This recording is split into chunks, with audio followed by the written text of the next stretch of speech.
And now to that much anticipated summit in Geneva between President Joe Biden and Russian President Vladimir Putin. The two world leaders shook hands outside the Swiss villa where the high stakes meeting took place before they headed inside for a more than 3 hour sit down.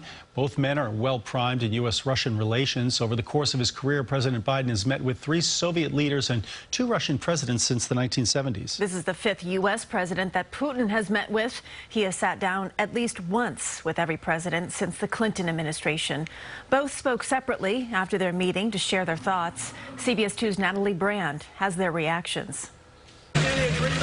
The historic summit between President Joe Biden and Russian President Vladimir Putin began with a handshake, then ended with planned separate news conferences, starting with Putin, who called the talks constructive. I think that both of these sides showed a willingness to understand one another. President Biden described the tone as positive. It's clearly not in anybody's interest, your country's or mine, for us to be in a situation where we're in a new Cold War.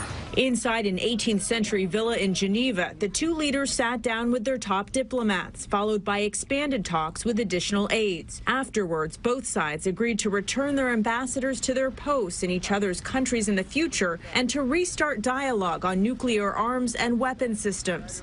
Heading into this summit, the White House tempered expectations, but said the goal was to talk about areas of possible cooperation and also clearly lay out the red lines. Issue number 1, a series of cyber attacks on U.S. entities blamed on Russian actors.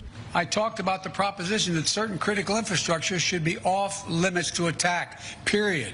Also human rights, including the imprisonment of Putin's political opponent, Alexei Navalny. What did you say would happen if opposition leader Alexei Navalny dies?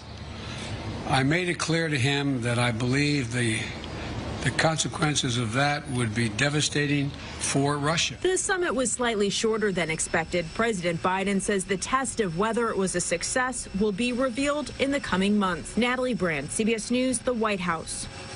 And President Biden said he also asked about 2 Americans jailed in Russia, Paul Whelan and Trevor Reed.